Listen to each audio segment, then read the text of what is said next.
Hello welcome और स्वागत है आप सबका मेरे एक नई वीडियो में, जिसमें मैं लेकर आया हूँ बीएसएनएल की तरफ से काफी अच्छी वैकेंसी। और ये वैकेंसी काफी अच्छी होने वाली है क्योंकि इसमें बहुत ही कम लेवल ऑफ एक्सपीरियंस मांगा गया है। साथ ही साथ ये वैकेंसी आपके लिए बहुत ही अच्छा पे स्केल भी लाकर आ रही है। तो इस वैकेंसी को बिल्कुल मिस आउट मत करिएगा। इसका जो भी प्रोसेस है वो हम आगे चल के बात करेंगे, कैसे आप इसे अप्लाई कर सकते हैं, क्या क्या क्राइटेरिया होने वाले हैं और कैसे आप इस वैकेंसी का पार्ट बन पाएंगे। और साथ ही साथ मैं बताऊंगा इसमें आपका क्या रोल होने वाला है और क्या क्या रिस्पॉन्सिबिलिटीज आपकी होने वाली है इस वैकेंसी के लिए। तो वीडियो को लास्ट तक जरूर देखिएगा और अगर कोई भी डाउट होता है तो मुझे कमेंट्स में जरूर बताइएगा। चलिए बढ़ते हैं इस वैकेंसी की तरफ और देखते हैं इसमें क्या क्या चीजें मांगी गई है। तो जैसा कि आप देख सकते हैं, बीएसएनएल एक काफी वेल नोन कंपनी है जो कि गवर्नमेंट अंडरटेकिंग में आती है। और इसमें आपके नेम ऑफ पोजीशन के बारे में बात करी जाए तो लीगल कंसल्टेंट की आपकी वैकेंसी निकाली गई है। इसमें 3 वैकेंसीज हैं और आपकी प्लेस ऑफ पोजीशन होने वाली है आपकी न्यू दिल्ली की। तो जो भी कैंडिडेट न्यू दिल्ली से है वो तो इस वैकेंसी को बिल्कुल भरिएगा ही भरिएगा। और साथ ही साथ ये वैकेंसी काफी अच्छी हो सकती है आप सबके लिए। अब बात कर लेते हैं कि इसमें एक्सपीरियंस क्या मांगा गया, एसेंशियल क्वालिफिकेशंस क्या मांगी गई हैं। तो जो भी कैंडिडेट जिसने बीएल एलबी या फिर एलएलबी करी हुई हो विद रिकॉग्नाइज्ड यूनिवर्सिटी और वो बार काउंसिल ऑफ इंडिया से एनरोल्ड हो चुका हो, वो इस वैकेंसी के लिए बिल्कुल अप्लाई कर सकता है। साथ ही साथ उसके पास मिनिमम 60% मार्क्स होना जरूरी है अपने बीएलएलबी या फिर एलएलबी में। और अगर हम बात करें यहाँ पे पोस्ट क्वालिफिकेशन एक्सपीरियंस अगर आपके पास है तो वो आपके पास मिनिमम 3 इयर्स का होना चाहिए, तभी आप इस वैकेंसी का एक पार्ट बन पाएंगे। और साथ ही साथ अगर हम डिजायरेबल कैंडिडेट की बात करें तो अगर आपने 5 इयर्स ऑफ आपके पास 5 इयर्स का एक्सपीरियंस है या फिर आपने 5 इयर्स की एलएलबी कर रखी है विद नेशनल लॉ यूनिवर्सिटी, तो आप इस वैकेंसी के लिए बिल्कुल ही डिजायरेबल कैंडिडेट बन जाएंगे। और अगर आपके पास एडवांटेज है, अगर आपने पीजी क्लैट में स्कोर कर रखा है तो भी आपको एक एडवांटेज प्रोवाइड कराई जाएगी। अब बात करते हैं इसमें एक्सपीरियंस लेवल की और आगे चल के हम बात करेंगे इसमें आपकी एज लिमिट की। बट उससे पहले मैं बताना चाहूंगा इंपॉर्टेंट डिटेल कि इस यहाँ पे हम बात करते हैं जो भी वैकेंसी निकलती है फॉर द लॉयर्स। और अगर आप एक लॉयर है जो गवर्नमेंट वैकेंसी में जाना चाहते हैं तो ये चैनल आपके लिए काफी ज्यादा हेल्पफुल हो सकता है। तो अगर अभी तक आपने इस चैनल को सब्सक्राइब नहीं करा तो सब्सक्राइब अभी कर लीजिएगा। साथ ही साथ अगर आपने अभी बेल आइकन प्रेस आउट नहीं करा तो बेल आइकन प्रेस आउट अभी के अभी कर लीजिए, सो दैट आप अपडेटेड वीडियो टाइमली बेसिस पे देख पाए। और अगर आपने बेल आइकन प्रेस आउट नहीं करा होगा तो जो भी वीडियोस आती हैं जिनमें डेट काफी नियरेस्ट होती है और वो काफी अच्छी अपॉर्चुनिटीज होती हैं, तो आप उन वैकेंसीज को इमीडिएट बेसिस पे मिस आउट कर देंगे और इसमें लॉस आपका ही है। तो अभी बेल आइकन प्रेस कर लीजिए और सब्सक्राइब भी इस चैनल को अभी के भी कर लीजिए। साथ ही साथ मैं बताना चाहूंगा कि हम कर रहे हैं अभी 100 डेज चैलेंज, जिसमें 100 डेज तक मैं आपके रेगुलर बेसिस पे नई नई और काफी अच्छी अच्छी वैकेंसीज लेकर आता रहता हूं। तो उसको सपोर्ट करने के लिए इस वीडियो पे अभी अभी एक लाइक कर दीजिए, so that we got motivation और हम आपके लिए और भी अच्छी अच्छी और भी डेली बेसिस पे वीडियोस लेकर आते रहें। तो अगर अभी तक आपने इस वीडियो को लाइक नहीं करा है तो इस वीडियो में मैं रख रहा हूँ 100 लाइक्स का गोल, तो उसे जल्दी से जल्दी पूरा करने में मेरी हेल्प करिए। चलिए बढ़ते हैं इस वैकेंसी की तरफ और देखते हैं इसमें और क्या क्या चीजें मांगी गई हैं। तो जैसे कि मैंने आपको बताया था, इसमें पोस्ट क्वालिफिकेशन एक्सपीरियंस मांगा गया आपको 3 इयर्स का। और इस 3 इयर्स के एक्सपीरियंस को आप किसी भी लीगल फील्ड में दिखा सकते हैं, या फिर आप central government, PSU, state government, किसी रजिस्टर्ड कंपनी, लॉ फर्म, या फिर अगर आपने खुद की प्रैक्टिस भी करी है तो भी आप इसे शो कर सकते हैं एज अ प्रैक्टिसिंग एडवोकेट।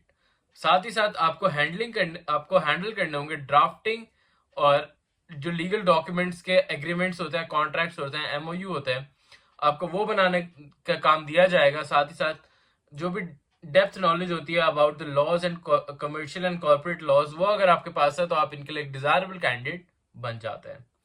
साथ ही साथ आपको अगर साइबर लॉ, आईपीआर, आपको telecom law, licensing laws, rules and regulations of Indian telephone act, जैसे आपको अगर सारे ही लॉज के बारे में नॉलेज है तो आप इनके लिए एक डिजायरेबल कैंडिडेट बन जाएंगे। इसमें टैक्सेशन भी इंक्लूडेड है।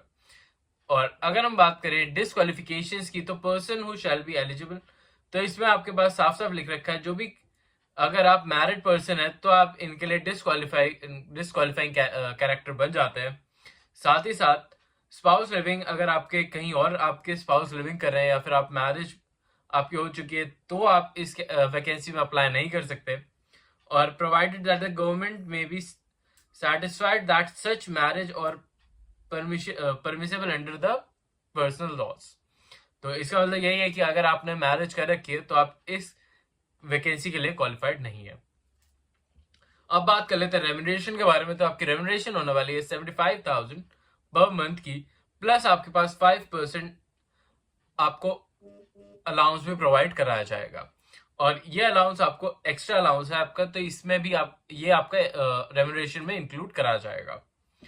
अब ये होने वाली है आपकी कॉन्ट्रैक्चुअल बेस्ड जॉब, जिसका पीरियड आपका 3 इयर्स का दे रखा है, बट ये पीरियड एक्सटेंड भी करा जा सकता है according to your work profile.